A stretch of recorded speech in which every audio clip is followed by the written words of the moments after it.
Howdy everyone, Pocho here with an Age of Magic video, and in today's video we're going to be jumping in Cradle of Chaos and focusing on Mourning and Ruin level 3. The idea of these videos is try and get the best score possible and put all the information on my website. The link is in the description below. And if you end up beating the scores of my teams, let me know. We can make videos on your better teams if you want to share the information, that is. So jumping into level 3, the first mission is a bit of an RNG one. It is one wave, but it can be done in one turn.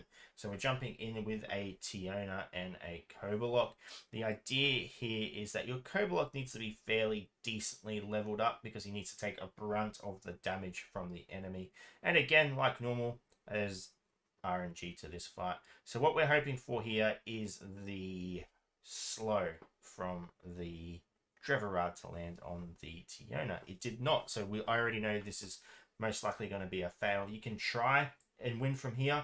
I don't know, you would probably get 2 turns. You would start by using your chain reaction, but that is not what we want to do. What we want is for us to get slowed, the Mirrodin stun us, the static ramp up on the enemy, and then we detonate the static without actually applying it ourselves. So we'll come back when we get the kill.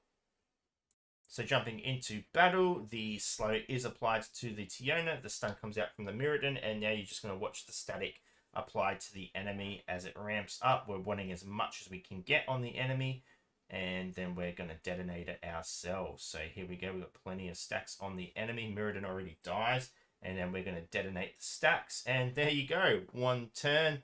Beautiful, 399, moving us on to mission number 2. So we'll jump over to that one now. Moving into mission number 2, it is 2 waves and we're requiring a bit of RNG. It's a hybrid team. What we are going to go for is mainly druids. We are going to go ahead, find that in there. We're going Rhiannon leader, then we're going to go Mirrodin and Drevarad. So there we are, nice and simple. And then we're going to go a flame and Tiona. We're going to go a Flame and Morrigan, not Tiona. Don't mind me. I'm distracted by messages. Okay, so jumping into the battle. The idea is the support attacks to come through from the... what is her name? The Rhiannon leadership. So what we're going to do is we're hoping for a 1-turn kill here. So Morrigan ultimate coming through, getting the kill. Beautiful. Moving on to the second wave, we're going to use Flame's AoE, and we're hoping that the Rhiannon leadership kicks in and the support attack comes from the Morrigan.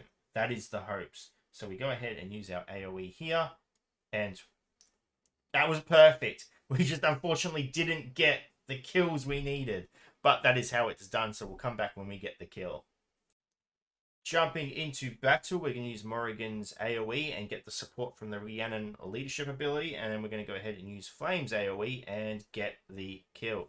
Beautiful. So a few things to note as well that I discovered while in the attempts. In the first wave, the Morrigan can get slowed by the attack from the Swamp Killer, which will allow your Flame to move first, which you may think is a fail as it's not the way we won the fight. However, there is the possibility to still win. So what you would need to happen is the Flame AoE, and if your Flame is strong enough, she'll be able to kill the majority of targets. Sometimes one's left alive, and then the Rhiannon leadership kicks in and the support comes through and kills the remaining target. Then you move into the second wave, which then Morrigan will move. You use her ultimate to do as much damage as possible, and then you're hoping that only one target survives, and the support from the Rhiannon kicks in and that target is killed as well. So there are 2 ways to win that fight, but it does require both your Morrigan and your Flame to be extremely strong. So don't give up if your Morrigan does get slowed. Try the Flame tactic. Giving you 2 options means more chance you can win technically.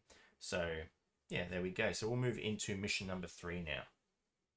Moving into mission number 3, it is 1 wave, and it's going to be a pretty straightforward one. We're going Beastman again, and it's the standard, very simple, the support damage coming through from the Cradle of Chaos combo, and it should be a fairly standard and quick mission to get through. So Children of the Forest, we're going to go ahead and get our Pride and our Stealthy, and we're just going to do the AoE damage and hopefully clean everything up. So jump it down to 2x speed. Okay, we're going to use the AoE from the Wukong, which again, we're not really that fussed about. It's more the support damage that we're after. As you can see, it just tears through. And then we're going to go ahead and use the Fireball from the Rock. And that's the only RNG part that's going to come from this, is hitting the 7 knives. So we'll come back when we get the kill. Okay, so we're going to go ahead and use our AoE. And I just realized that there are 2 7 knives on this. So that's going to be fun. Okay, let's go ahead and use our AoE again. And there we go. We get it. Wonderful. Oh, 2 7 knives. Very, very painful. But that's how you get a 2-point score for that. I don't believe you can get it in one. If you can, unknown to me. But there you go. There is mission number 3. We'll move into mission number 4. Moving into mission number 4. And we're going to go a pretty heavily based hybrid team. We'll start with the Knights of the Council, and we're going to go the Librarian and the Siegfried, and then we are going to go ahead and use a wonderful Cloud Wanderer, but definitely not the strongest of them all. Astoria, she's a great support unit, and then we're going to follow up with a Witch, none other than the beautiful Fox Lady herself, Nora. And finally, we're going to go for extra damage, Dragonkin.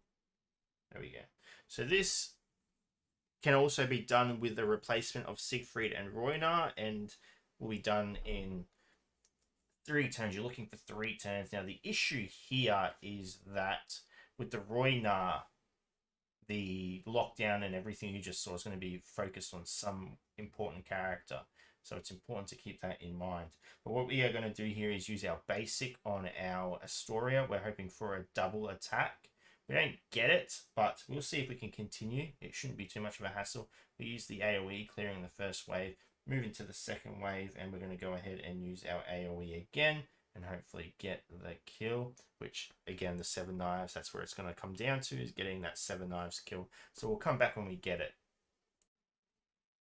Jumping into battle, we're going to go ahead and use the basic from Astoria, AoE from Librarian, and then AoE from Nora, and hopefully get the kill. Beautiful. Wonderful. So you're wondering, why do you use the basic on Astoria? It mainly has to do with if your Librarian is maybe a little bit weaker. You're hoping for the double proc from her basic, which gives 2 stacks to Librarian, which increases the damage he does with his AoE. So you may not need to use the Astoria. Which now I'm thinking I didn't need to use the Astoria, so I could probably get that node in 2 turns. So that is an option as well, to get the mission done in 2 turns. No! My heart. Okay, we'll move on to the final mission now. Moving on to the final mission. Again, has another 7 knives, so that's always going to be fun. And we're going for a hybrid team. What we're going to go is for a Thane Arg leader. We're going for the one and only, a great character in the game. You'll find yourself using him a lot if you're going for high points. Goon. I love Goon. I think he's probably one of the best champions out there in terms of Cradle of Chaos content anyway. And then we're going the old bomb. So we're going to go our Blood Mage, our Azariel, and our Cobra Soothsayer. That's the one. So jumping into the old Kobolds. Tracking it in Soothsayer. So this can also be done with a Mordred in place of Thane Arg, but it's going to net you one less point than, I mean, if it's maxed out anyway. But we'll jump in, we'll show you what you need to do. So it is 1 wave. So we're going to take a bit of damage here and hope we get some good RNG. So we're going to go ahead and use our second Chieftain. Let me just change the speed. There we go. Chieftain's Hatchet to get some decent damage out there. Beautiful. And now the bomb's going to come through and hopefully get the kill. Now this, I think, might not pan out the way we wanted. Okay, let's boost it to 4 times speed. So yeah, there's going to be a bit of RNG to this because now we get Thaynark to go again. So we're going to have to avoid a fair amount of things to ensure that the Soothsayer is moving second. So we'll come back to the fight when we have that sorted. Moving into battle, we're going to go ahead and use the AoE from Thaynark when we get a moment to. Beautiful. Some nice damage out there, and then we'll follow up with the bomb if we're not stunned and get the kill. 2 turns. Took me a while, roughly 10 minutes to get the RNG needed to, but that is how it is done. And that should complete level 3 of Cradle of Chaos. Beautiful. That is all of level 3 of Mourning and Ruin complete. And that's how you get a 3990 score. Hopefully, I can come back to this and try and get that one mission where I can get 1 more point, but we'll see how it goes. Anyway, ladies and gentlemen, thank you so much for watching. If you have any questions, feel free to leave a comment below. I will answer it to the best of my ability. And wherever you're around the world, until next time, please take care of yourself.